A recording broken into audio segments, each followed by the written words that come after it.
ESPN 94.1 FM and AM 930 present The Drive.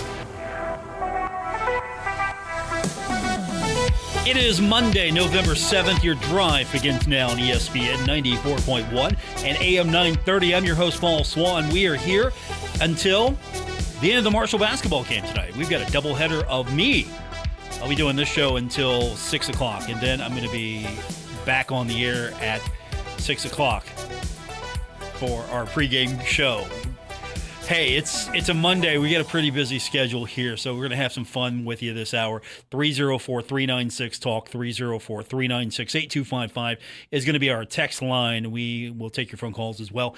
877-420-TALK, 877-420-8255. Basketball is coming up tonight, taking on Queens. This is the tip-off for the season. This is also going to be a historic night for Queens men's basketball, as this will be the first official Division I match in program history. We'll talk more about that as Queen making the move from Division II up to the Atlantic Sun and Division I. This is not going to be an easy opponent for Marshall. This is not a gimme game. This is an actual tough opponent for the Thundering Herd. This was a team that finished last season making the Sweet 16 in Division II, and the majority of their players are back. Should be a fun one, a challenging one. We're going to have that game for you coming up right here on ESPN 94.1 and AM 930. So we'll talk a little bit more about the basketball game later on. I'm sure you want to talk about football over the weekend. Marshall getting the victory over Old Dominion, 12-0. It was a defensive performance once again from the Thundering Herd, but special teams ruled the day as Marshall kicker Reese Verhoff, 4-5. Had the fifth one blocked, but that's okay. All the points for the Thundering Herd, and so the freshman earns Football Special Teams Player of the Week honors from the Sun Belt. Connected from 33, 26, 30, and 23. And his 4 field goals tied the Marshall single-game measure. Ranks 8th in the Sun Belt, averaging 6.56 points per game this season. So 8th. The 8th highest leading scorer in the Sun Belt is Reese Verhoff. So congratulations to him as Marshall held Old Dominion to 198 yards, 4 turnovers, forced 4, and pitched the shutout. Now, if I read the note from Marshall correctly, this is the first time since 1983 that Thundering Herd has shut out an opponent on the road. It's been that long, huh? So give the defense all the credit after you give all the credit to Reese Verhoff. So congratulations to him for winning that award or being honored with the Special Teams Player of the Week. So you want to decompress from the game, we've got you. Text line 304-396-TALK, 304-396-8255. So the good news is the Marshall football team won, and we're going to talk about that some more. We got Coach Huff's comments from earlier today, Sun Belt media availability. I had a chance to listen in a little bit on that, so we've got his comments. Soccer lost yesterday, number 2 seed in the Sun Belt tournament. Marshall playing host to an opponent it just beat in JMU, and the 5th-ranked and 2nd-seeded Marshall University men's soccer team lost its first ever Sun Belt Conference tournament game to the 5 seed James Madison, 1-0 at Hoops Family Field. So now we wait to see what Marshall's fate will be. And I had a text earlier today asking, will the Marshall soccer team make the tournament? I believe yes is the answer. Marshall will make this soccer tournament. Will Marshall get to host a game is going to be anybody's guess. I don't know if Marshall will host. Marshall wasn't in that initial 16 teams, and losing to James Madison's not going to help your case any. Winning the Sun Belt tournament would have helped your case immensely. But since Marshall bowed out early, first round, I don't think Marshall's going to have the honor of hosting a contest. So we'll see what the committee decides overall, because after all, the soccer rankings and the committee, 2 different things here. Speaking of where the Herd will go in postseason play, another question from the text line. Do we have to have 7 games to be bowl bound since we played 2 FCS teams? Or do we get a waiver? There's no waiver. You don't get, okay, you're playing 2 FCS teams, so you get a waiver. No, it's you got to win 7. You have to win 7.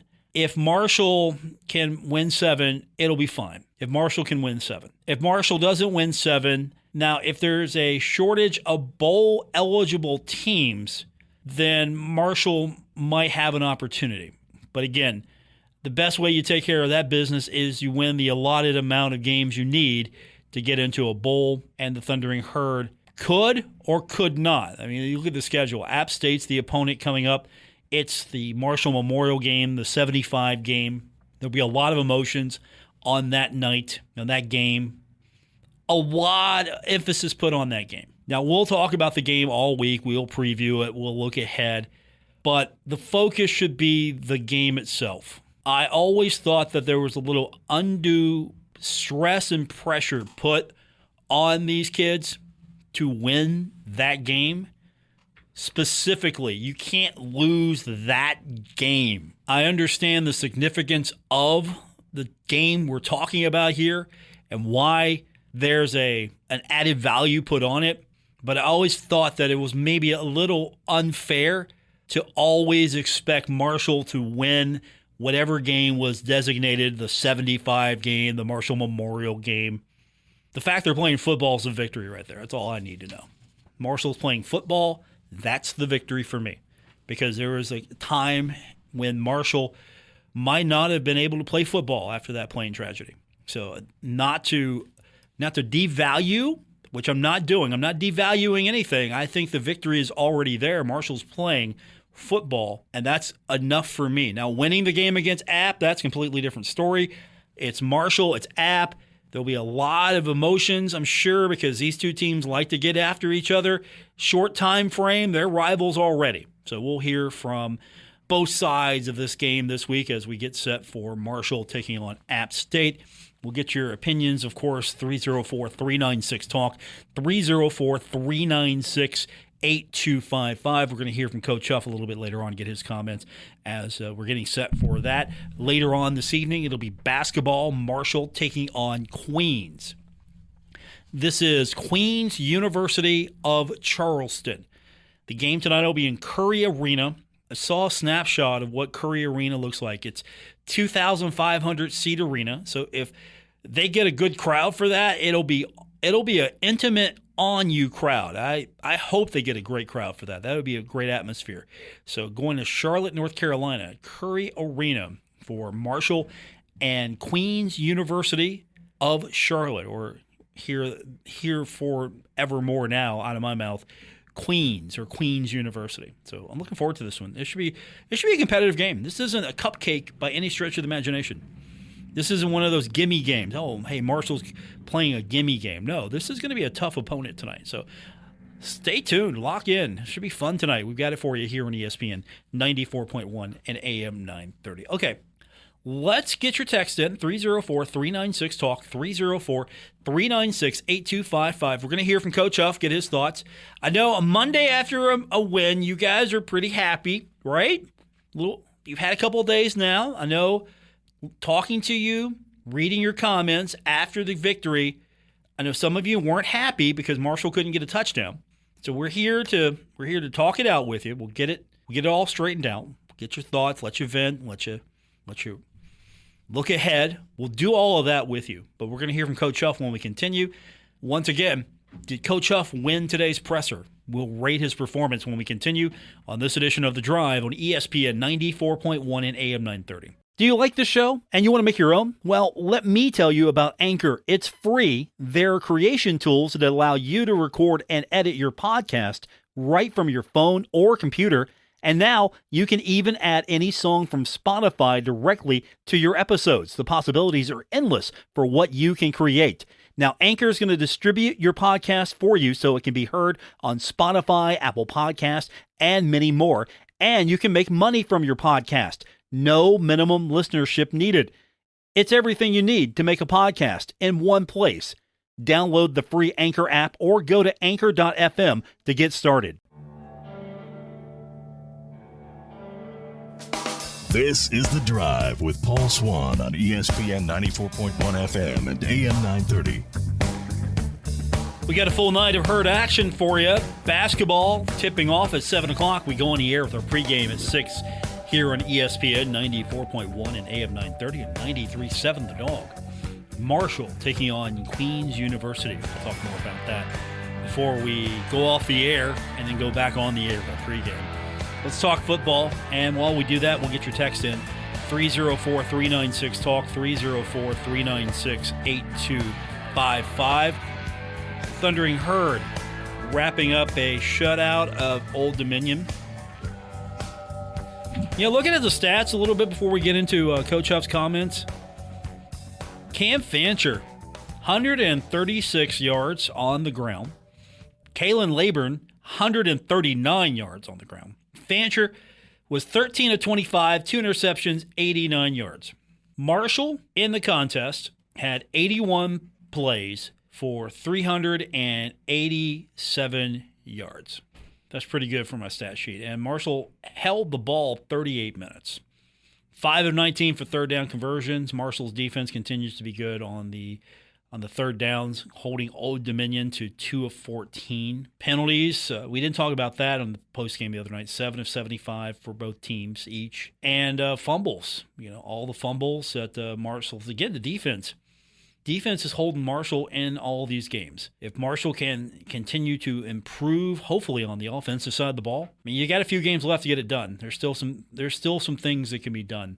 There's still an opportunity for postseason. So with 3 games left, I still think that probably the best option moving forward is going to be Cam Fancher, not reinserting Henry Columbia in this. At this point, 3 games left, I would take my chances with Fancher and try to develop him, further him along.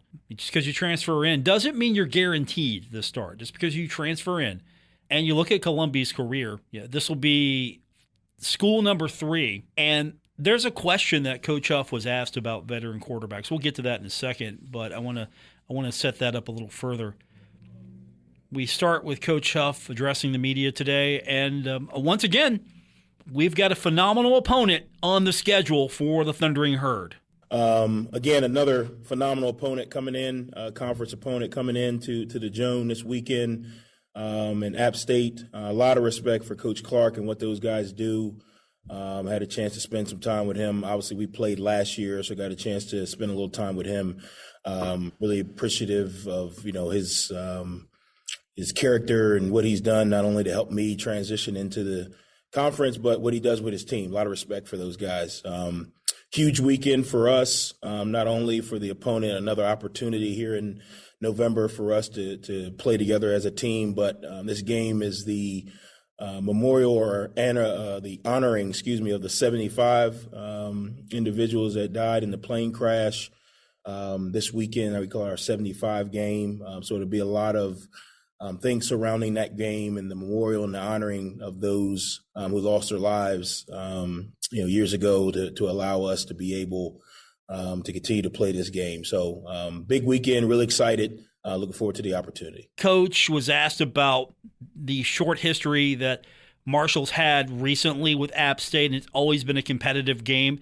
And Coach doesn't think that it's going to be anything different than what we've seen these last 2 games. Yeah, I think, whenever you have a program, like App State that has a culture of winning, you're always going to have competitive matchups because regardless of the players that are in the program at that time, the culture is always going to produce that competitive character, can produce that competitive spirit, that enthusiasm that they play with, the toughness they play with. So year in and year out, I expect to be in battles, and that's what culture is all about. I think we have a little bit of that here at Marshall. Hopefully teams, understand it's going to be a battle. The execution is, based on the game plan and the players executing it, but the energy, the passion, and how you play the game, that says culture. And I think, App State's got a great culture. They've won there for a long time. Obviously, even when Coach Clark was a player to, coaching, new coaches, turnover, the culture has been the same. So I think, again, we got to be prepared for an unbelievable battle of culture compared or on top of an unbelievable battle of X's and O's and execution. Coach Huff talking about the competitive culture. So it should be a competitive game. And Coach Huff he was asked about the overall quality of play from the quarterback, not Marshall quarterbacks, mind you, quarterbacks in the league. And Coach basically gave an assessment of the overall quality of the play from the quarterbacks so far we've seen in the Sun Belt. Yeah, I think obviously the quarterbacks who have had tenure, when you look at the guys who've played multiple years, they're a lot more consistent than the newer guys. That doesn't mean they're better or worse, but you look at overall consistency. I think again the guys that have had tenure in this league with their program, with their team, with their coach, with their system, you see a lot more consistency. Obviously, App's got a quarterback that has that kind of tenure. So you see a little bit more consistency. You see a little bit more leadership. You see a little bit more, consistent play and decision-making. Obviously, there are some guys that are new that are playing well. But you can just tell the difference. It's different when you have a guy that's been in your program multiple years, and what he's able to do just from an experience standpoint, not necessarily experience playing, but experience in this conference, experience with the system, with the defenses that you go against, with the environments you go into. And I think in this transfer portal world, you could probably lean to that same thought, across the country. The quarterbacks in this country that have been somewhere and have tenure probably are a little more consistent. Obviously, there's a lot more that goes into it, but just looking at that perspective alone is probably a huge point. So Coach Huff talking about the overall quality of play from the quarterbacks in this league, and he was asked about the value of the transfer portal, bringing in a transfer quarterback with a higher level of play and experience, and Coach talked a little bit about that situation. Yeah, I think, experience is obviously the mother of all learning. And I think anytime you can get it or anytime you have it, it gives you a chance to be successful. So, you can kind of anticipate some of the ebbs and flows, of a season when you have an experience and you've been somewhere as a quarterback and you've played and you've won games and lost games and came back to practice and, you've had 2-minute drives, you had 4-minute drives, you had situations where you had to make a decision, throw it away or check it down. I think what it allows you to do, it allows you to kind of put a little bit more on that person. Not necessarily from a, more plays, but just a more of a management of the game. When you kind of explain to him what you're trying to get done with certain plays or certain formations, the experience level helps. We have that with Henry. Some of the things that we're trying to do, he understands. Cam is still learning some of those things. So I definitely think it helps. Coach Huff talking about the transfer portal and citing Henry Colombi, what he does bring to the team. One question that was on the mind of the media today: what does Coach Huff like about his defense? And he answered consistency. As a coach, I mean, to me, it's the overall consistency. We've been able kind of, for a few weeks in a row, pretty much to play really consistently. Obviously there's some plays we'd love to have back, or there's some mistakes that we've made. But consistency over time is probably the thing that I'm most proud of. It's really, really hard to go out week in and week out and play at a really high level. It's really hard to do. And that's what our defense has been able to do. I think part of it is the players' buy-in and the players' commitment to the process and what we're asking them to do from a preparation standpoint each week. I think the coaches have a huge part of it in us getting all the players to buy into the schemes and what we're trying to get done. And then again, I think, the ability to be able to rotate guys on defense. We've got some guys that we can rotate, and we got some guys who we can, split reps with. It's helping us because, when a guy's got to take, 60, 70 reps a game or 50 reps a game, and you get to this point in the season, it's natural that you're going to have your bumps, your bruises, and, guys are a little bit slower. But we've been able to rotate multiple guys throughout the season at all three levels. So it's helped us stay fresh. It's helped us kind of minimize the amount or the workload on certain guys or certain positions. And I think that's helped, some of our consistency. And he addressed that, having guys you can rotate in, having people that you're not out there 60, 70 plays. What has that done to help him? he talked about the depth of the defense when he was questioned about it. Yeah, I mean, I fixed my problem. I looked over there at the defense at the bowl game, and we just didn't have enough bodies. You can't really predict injury, but you can always improve your depth. And we just went out, and between high school and the transfer portal and development, we went out and recruited and developed better defensive players. There were some guys that we had in some positions that wasn't their position. We moved some of those guys. Some guys moved on. We brought in, a heavy number of defensive additions because to me in this league, you got to be able to play really good defense to win. And I think you look at the teams that are winning consistently, they're playing really good defense, and look at all of our games. I mean, every game we've been in, a 1 or 2 possession game is because of our defense. So to me, there are things you can do on offense to kind of negate some areas where you may not have as much talent or you may not have as much depth. But on defense, if you want to win at a high level consistently, you got to have the depth. You got to have the flexibility because those guys are going to have to go out and play at a high level. On offense, for us, like on Saturday, we were able to kind of go out and make some decisions once we got down in the red zone. We're going to take a field goal here. So we're going to, run it, sit on it a little bit. Our defense is playing well. Well, you can't decide that you're going to stop the run but not the pass on defense. You can't decide that you're going to defend the pass but not stop the run on defense. So there's some things you can do on offense to negate some areas that you may not have depth or experience or the explosive player that you thought you were going to have. On defense, you really don't have that option. So we went out with a mindset of let's build a high caliber championship defense. And then from there, hopefully we can kind of be able to capitalize on some of those things. And early in the year, we were able to do that on offense. Obviously, everyone knows our situation is a little different, but if you have 1 or 2 more guys on offense, you don't have to score 40, to win a championship, but you got to score more than they do. So you got to be able to hold them to less than whatever you can score.